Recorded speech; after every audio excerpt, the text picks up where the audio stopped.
Hi hello welcome to our channel స్మార్ట్లేశ్రీ. పొద్దున్నే 5 అయింది. మరలా ఒక కొత్త మార్నింగ్ లాగ్తో అయితే మీ ముందరికైతే వచ్చేసానండి. లేచిన తర్వాత కొద్దిగా అందరికీ బద్ధకం అనిపించకుండా చేసుకునే పనులు నేనైతే ఎలా చేసుకుంటాను, డైలీ పనులు అనేవి ఈరోజు మీతో అయితే షేర్ చేసుకుంటున్నాను. అలారం అయితే ఎగ్జాక్ట్గా 5కి పెట్టుకోనండి, 4:45కే పెట్టుకుంటాను. ఎందుకంటే మార్నింగ్ లేచిన తర్వాత మంచం మించి లేచి మనం దేవుడి స్తోత్రం ఏదైనా అంటే కరాగ్రే వస్తే లక్ష్మి కరమధ్య సరస్వతి అంటూ అరచేతుల్ని మనం చూసుకుని భూదేవికి దండం పెట్టుకుని లేస్తాం కదండి. అలా ఇవన్నీ కూడా కొద్దిగా మంచం మించి లేచి ఆ బద్ధకం తీరడానికి నాకు ఆ పావుగంట పడుతుంది. కాబట్టి చూడండి, నాకు బ్రష్ అది అయిపోయి ఒకసారి దేవుడికి దండం పెట్టుకుని హాల్లోకి అయితే వచ్చి చూసేసరికి ఆల్మోస్ట్ 5:10 దాటి 5:15 అయితే అవుతుందండి. హాయ్ అండి అందరికీ కూడా. మార్నింగ్ లంచ్ ప్రిపరేషన్ అంటే బాక్సులు ఇవ్వాల్సిన వాళ్ళు కానీ అందరికీ కూడా కిచెన్ నుంచి అయితే మన పని డైలీది స్టార్ట్ అవుతుంది కదండి. నాకు కూడా అదే సేమ్ అండి. రొటీను కిచెన్ నుంచి స్టార్ట్ అయినా నాకు కొన్ని పనులు అనేవి ముందర ఉంటాయి. అంటే నేను డైరెక్ట్గా స్నానం అది చేయకుండా లంచ్ బాక్స్లు అవి ఇవ్వనండి. స్నానం చేసి దీపారాధన చేసుకుని అప్పుడు లంచ్ బాక్స్ల ప్రిపరేషన్ అనేది ఎలా చేసుకుంటాను అనేది ప్రతిసారి నా వీడియోలో షేర్ చేస్తాను. సో ఇదిగోండి, నాకు నైట్ అయితే గ్రీన్ పీస్ అనేది నానేసాను, పాలు తోడు పెట్టి పెరుగు అనేది ఇక్కడ పెట్టుకున్నానండి. ఇది ఫ్రిడ్జ్లో అయితే పెట్టేయాలి ఈ పెరుగు. గ్రీన్ పీస్ ఎందుకు అంటే ఈరోజు పిల్లలకి ఫ్రైడ్ రైస్ లాగా అయితే చేద్దాం లంచ్లోకి అని చెప్పి గ్రీన్ పీస్ అయితే నానబెట్టుకున్నాను. ఓవరాల్గా నైటే కిచెన్ అంతా క్లీన్ చేసుకుని ఉండటం వల్ల మార్నింగ్ అసలు బద్ధకం అనేది లేచిన వెంటనే కిచెన్ వైపు చూస్తే అస్సలు అనిపించదండి. ఇది అందరికీ తెలిసిన వాస్తవమే అనుకోండి. నైటే మనం కొద్దిపాటి ప్రిపరేషన్ కిచెన్లో చేసుకున్నాము అంటే బద్ధకం అనేది లేచిన వెంటనే కిచెన్ చూస్తే ఫస్ట్ ఎగిరిపోతుంది కదండి.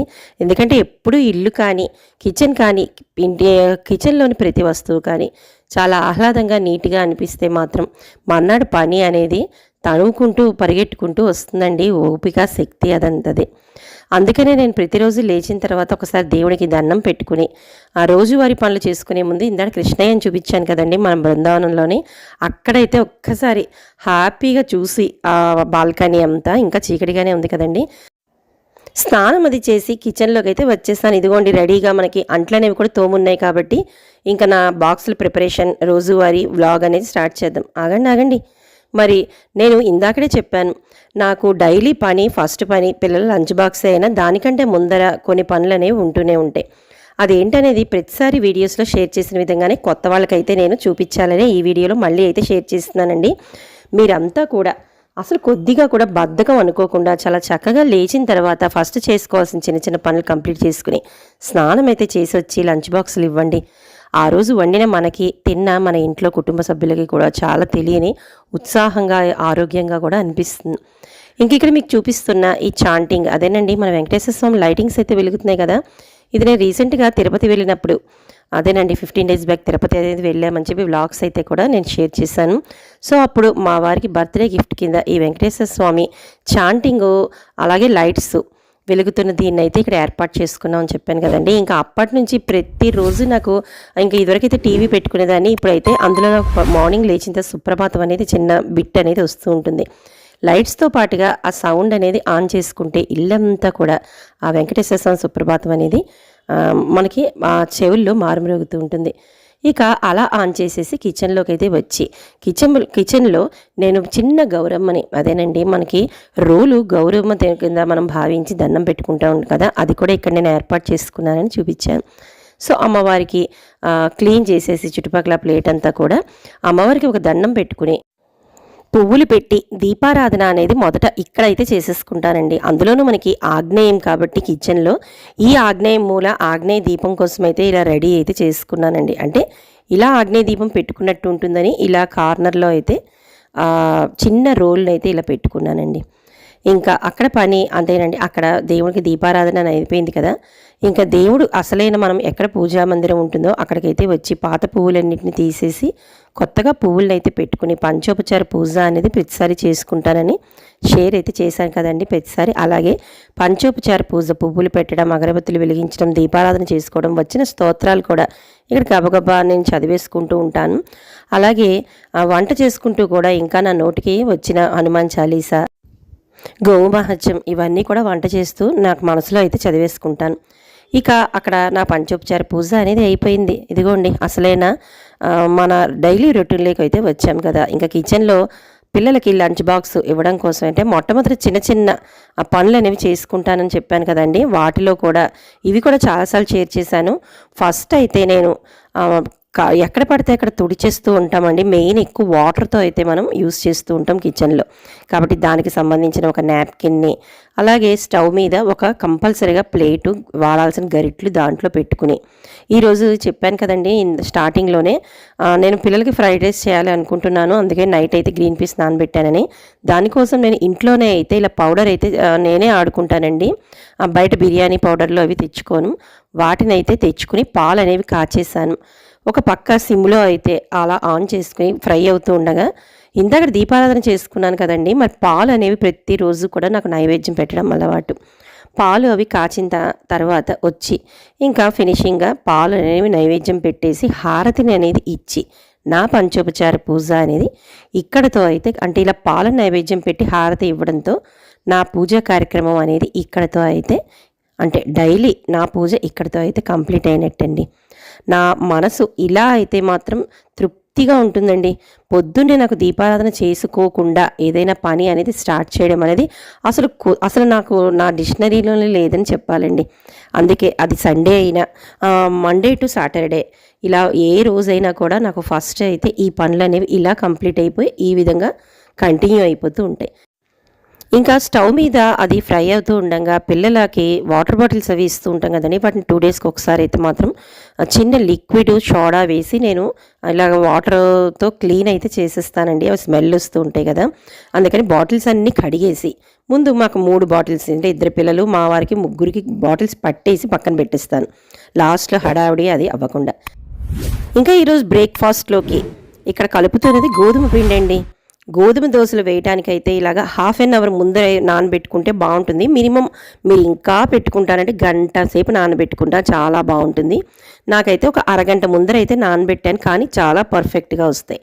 కొద్దిగా గోధుమ పిండి తీసుకుని సాల్ట్ వేసుకుని ఎంత కారం కావాలో అంత పచ్చిమిర్చిని నూరుకుని కొద్దిగా జీలకర్ర అయితే వేసుకుని మనం మరీ చపాతీ పిండిలో కాకుండా దోశల పిండి ఉంటుంది కదండి, అలా కొద్ది కొద్దిగా వాటర్ని యాడ్ చేసుకుంటూ మరీ పలుచగా కాకుండా గోధుమ పిండి అనేది దోశలకి మనం ఎంత కావాలో అంత జారుడుగా చేసుకుని కలిపేసి పక్కనైతే పెట్టేసుకున్నాను.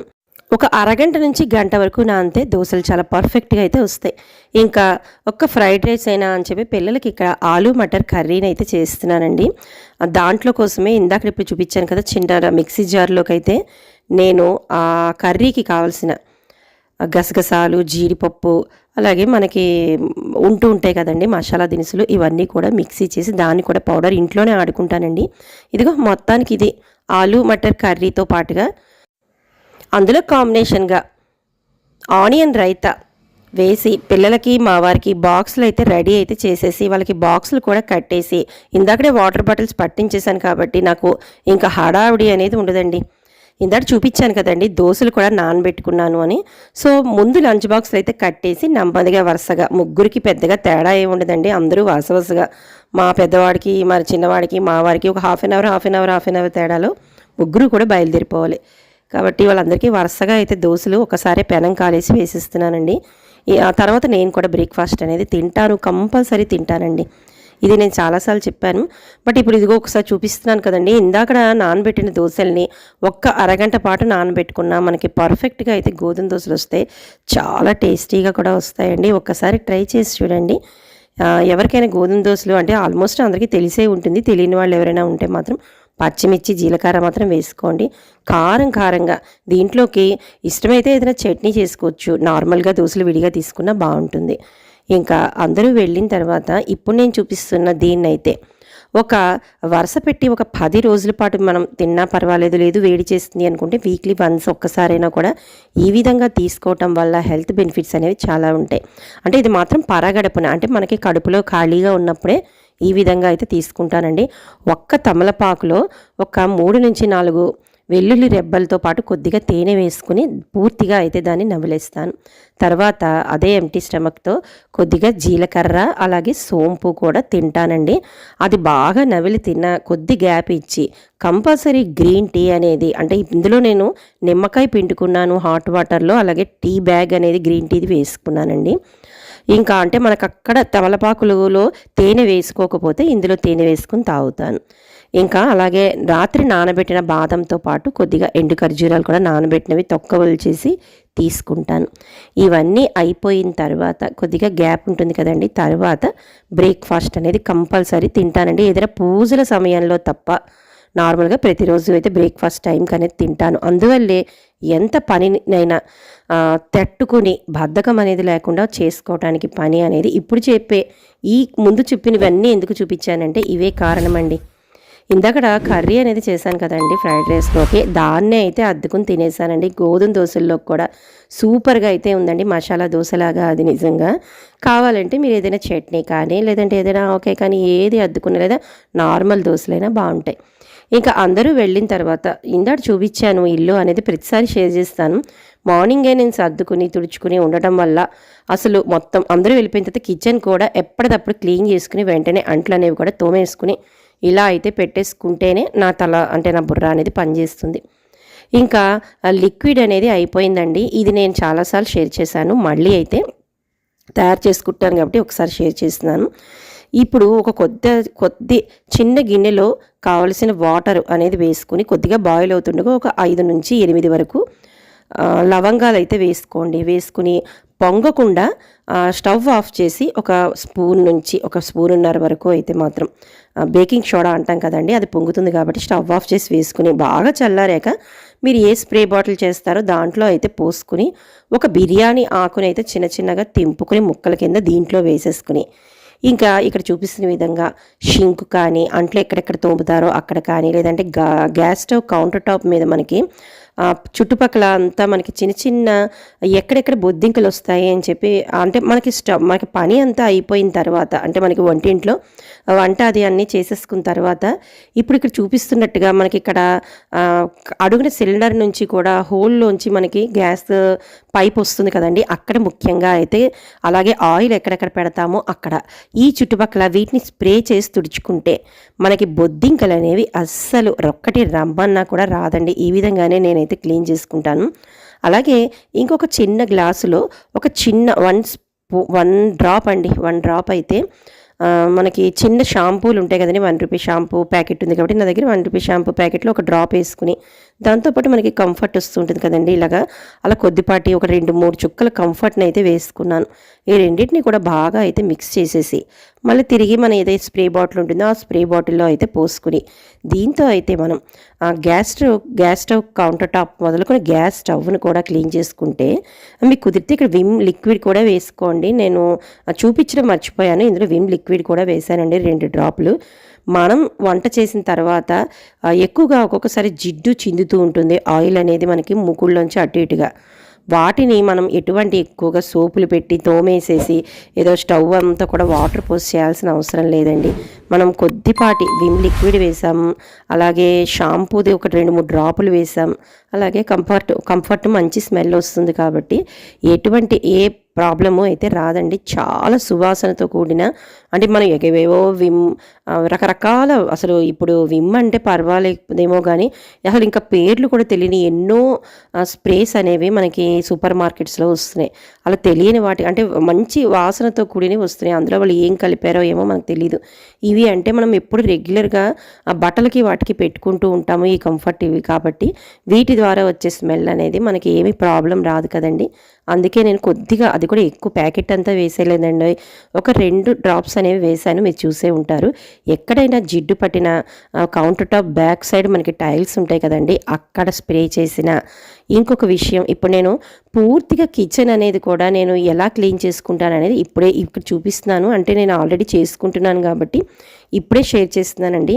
మీకు తెలిసే ఉంటుంది, నేను కిచెన్ చూపించేటప్పుడు చాలా వస్తువులు అంటే ఈ మధ్యన మనం చాలా టైల్స్ ఒక కౌంటర్ టాప్ కిచెన్లో గ్యాస్ స్టవ్వే కాదండి, రకరకాల ఆర్టిఫిషియల్ ఫ్లవర్స్ కానీ లేదంటే ఇలాగ ఇప్పుడు చూపిస్తున్నాను చూడండి, కబ్బోర్డ్స్ మీదన ఎక్కువగా మనకి కుక్కరు అది పైకి ప్రెషర్ వచ్చినప్పుడు ఆ జిడ్డు అనేది ఎక్కువ కబ్బోర్డ్స్కి పట్టేస్తుంది. అలాగే ఇప్పుడు ఇందాక చెప్పాను కదండి, ఇలాంటి ఆర్టిఫిషియల్ ఫ్లవర్స్ ప్లాంట్స్ ఇవన్నీ కూడా ఈ మధ్యన మనం కిచెన్స్లో కూడా ఎక్కువగా యూస్ చేస్తున్నాం అందం కోసం కదండి. వాటి మీద అయితే ఇలా అయితే స్ప్రే చేస్తే దానికి పట్టిన జిడ్డు మట్టి ఏమున్నా కూడా శుభ్రంగా ఒక బట్ట పెట్టుకుని ఇలా స్ప్రే చేసిన తర్వాత వాటిని తుడిచేసుకుని ఒకసారి పెట్టుకుంటే ఎండలో పెట్టుకోండి, లేదంటే గాలికి అయితే ఆరిపోతుంది. కుండీలకి వాటికి జిడ్డు పట్టేస్తూ ఉంటుంది కదండి, ముఖ్యంగా ఆయిల్ చిందుతూ ఉంటుంది. అలాగే మెయిన్ ప్రెషర్ కుక్కర్ ద్వారా వచ్చిన ఆవిరంతా కూడా ఇలాంటి ప్లాస్టిక్ వాటికి ఎక్కువగా పట్టేస్తూ ఉంటుంది. ఇవి కానీ మనం వాటర్లో ముంచి తీసి రుద్దుతూ తుడిచామా మన్నాడికే ఆకులన్నీ ఊడిపోతాయి. ఇక మీకు చాలా ఉన్నాయి, నేను చూపించాను కదండి. నేను కిచెన్లో యూస్ చేసుకుంటున్నవన్నీ ప్రతిసారి షేర్ చేశాను. సో ఇవన్నీ ఇంతకాలం ఇలా మెయింటైన్ చేయడానికి కారణం నేను చేసుకుంటున్న ఈ పని విధానమేనండి. అలాగే మీరు ఒక కిచెన్ అనే కాదండి, ఇక్కడ నేను చూసారా ఈ లిక్విడ్ అంటే ఇందాక చిన్న షాంపూ వేసిన లిక్విడ్ అయితే సెకండ్ టైం తయారు చేసుకున్నాను కదా. ఫస్ట్ తయారు చేసుకుంది మాత్రం కంపల్సరీ బొద్దింకలకైతే మాత్రం చాలా యూజ్ అవుతుంది, చాలా బెనిఫిట్. ఒక్కసారి ట్రై చేసి చూడండి. అది బొద్దింకలు అనేవి చిన్న బొద్దింక కూడా రాకుండా మనకి కిచెన్ అనేది చాలా నీట్గా ఉంచుతుంది. అలాగే మా ఇంట్లో ఉండే కబోర్డ్స్కి ఉండే అద్దాలు కానీ, లేదంటే ఇందాక చూపించాను కదండి కిచెన్ పైన కబోర్డ్స్ కానీ, ఏది జిడ్డు లేకుండా చాలా చక్కగా దీన్ని అయితే వేసుకుంటాను. ఇక ఎప్పుడైనా కూడా ఇలాంటి లావుపాటి దుప్పట్లు ఎప్పుడైనా కూడా మనం అంటే ఎక్కువగా అస్తమాటు ఉతకలేం కాబట్టి వాటి మీద కూడా ఒక్కసారి స్ప్రే చేసి మంచి స్మెల్ వస్తుంది. ఎండలో కానీ ఇలా ఎండ వచ్చే ప్రదేశం కిటికీ వైపు పెట్టేస్తే ఇల్లంతా కూడా మంచి గుబాళిస్తూ ఉంటుంది. ఇవేనండి నేను చేసే చిన్న చిన్న చిట్కాలతో ఇంటిని శుభ్రంగా ఉంచుకోవడం. ఏమంటారు మరి? మీకు ఈ వీడియో నచ్చిందని అనుకుంటున్నాను. ఇందులో మీకు ఏదైనా విషయం నచ్చితే మాత్రం తప్పకుండా లైక్ చేసి, కొత్త వాళ్ళైతే సబ్స్క్రైబ్ చేసుకుని పక్కనే ఉన్న బెల్ ఐకాన్ని కొట్టారో నేను పెట్టే వీడియోస్ మీకు నోటిఫికేషన్ రూపంలో వచ్చేస్తాయి. సబ్స్క్రైబర్స్ లైక్ చేయాలని మనస్ఫూర్తిగా అయితే కోరుకుంటూ మరిన్ని ఇంట్రెస్టింగ్ వీడియోస్తో మళ్ళీ మీ ముందరికి రేపైతే వచ్చేంత వరకు అందరికీ బాయ్ అండి. మరి రేపు కలుద్దాం.